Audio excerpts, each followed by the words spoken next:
የሰላም ኖቤል ተሸላሚዋ ማሪያ ኮሪና ማርቻዶ ከእስራኤሉ ጠቅላይ ሚኒስትር ቤንያሚን ኔታንያሁ ጋር በስልክ መነጋገሯን ሰምተናል።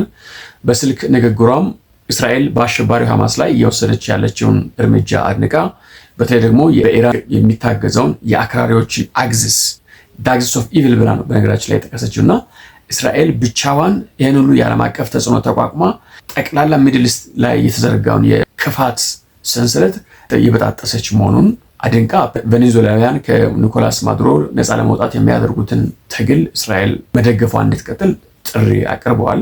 የእስላም ሎሬቷ የቬኔዙዌላ ፕሬዚደንት ሆና ከተመረጠች የቬኔዙዌላን ኤምባሲ ከቴል አቪቭ ወደ ኢየሩሳሌም ለመውሰድ ያሰበችና ይህንም እንደምትተገብር በተደጋጋሚ ጊዜ ስትናገር የሚያሳዩ ቪዲዮዎችን ሼር አድርገናልና ሴትዮዋ በጣም ለእስራኤል የምትወግን ኮንዘርቫቲቭ ፖለቲካን አጥብቃ የምትረዳ ትርኪ ምርክል አክራሪ ሊበራል ውስጥ ያልታጠረች መሆኗን ነው መረዳት ይቻላል። በሌላ ዜና ዩናይትድ አረብ ኤምሬትስ፣ ሳውዲ አረቢያና ባህሬን የአሜሪካን ፕሬዚደንት ዶናልድ ትራምፕን ማስጠንቀቃቸውን ተሰምቷል። ማስጠንቀቅ የላኩበት ምክንያት ዲጂቲ ከካታር ጋር ያደረገው ግንኙነት እንዳልጣማቸውና በዚህ የሰላም ስምምነት ውስጥ የሚቆዩት ሐማስ ሙሉ በሙሉ ድርሳርም አድርጎ ከዛ አካባቢ ውልቅ ብሎ መውጣቱን ማረጋገጥ እንፈልጋለን። ይህ የማይሆን ከሆነ ከካታር ጋር ለዶላር ብሎ ፕሬዚደንት ዲጂቲ የሚያደርገው ነገር ትክክል አለመሆኑን፣ ምክንያቱም በትላንትና ዕለት እንዳያችሁ የካታር ባንዲራ ያደረጉ ቡልዶዘሮች ጋዛ ውስጥ ገብቶ ፍርስራሾቹን ማንሳት ጀምረዋል። እንገነባለን ጋዛን ምናምን ብሎ ዶላር ለማፍሰስ ካታር መንደፋደፍ ጀምራለች እና የካታር ዓላማ ሐማስ በዚህም ብሎ በዚያም ሊቀጥል ትፈልጋለች ነው። ይሄ ደግሞ ባህሬንን፣ ዩናይትድ አረብ ኤሚሬትስን፣ ሳውዲ አረቢያን የማያስደስት ለአካባቢው ሰላም የማይሆን ስለሆነ ፕሬዚደንት ትራምፕ ከካታርና ከሐማስ ጋር እያደረገ ያለው ግንኙነት ኖርማል አይደለም። በነገራችን ላይ ሻርማ ሼክ ላይ ክራውን ፕሪንስ ቢን ሰልማን አልተገኘም፣ የባህሬኑ ንጉስ አልተገኘም፣ የዩናይትድ አረብ ኤሚሬቱ ኤሚሩም አልተገኘም። ያልተገኘበት ምክንያት ምንድነው?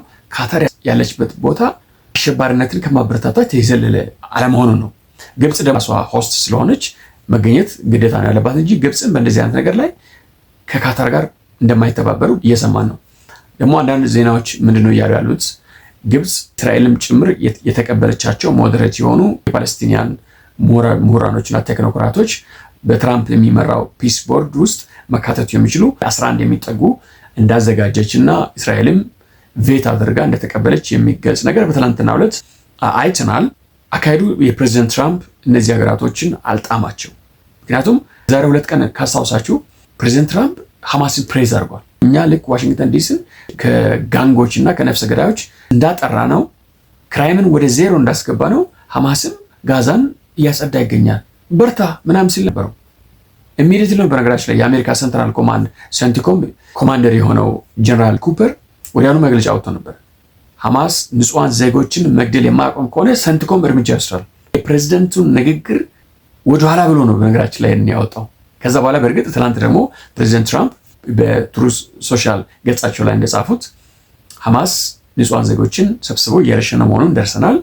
ይህንን መረሽን የማይቆም ከሆነ እኛ የራሳችን ገብተን እንረሽናለን በማለት የአሜሪካን ወታደር ወደ ጋዛ ለማሰማራት እንደተዘጋጀ ደግሞ የሚገልጽ ነገር በትላንትናው ዕለት ሀሳብ ቀይሮ ተናግሯል። እና ይሄ የትራምፕ አካሄድ ከሐማስ ጋር ከሙስሊም ብራዘርሁድ ጋር የማይሆን ግንኙነት እንዳይፈጥር ዩናይትድ አረብ ኤሚሬትስ፣ ሳውዲ አረቢያ እና ባህሬን ስጋታቸውን ገልጸዋል።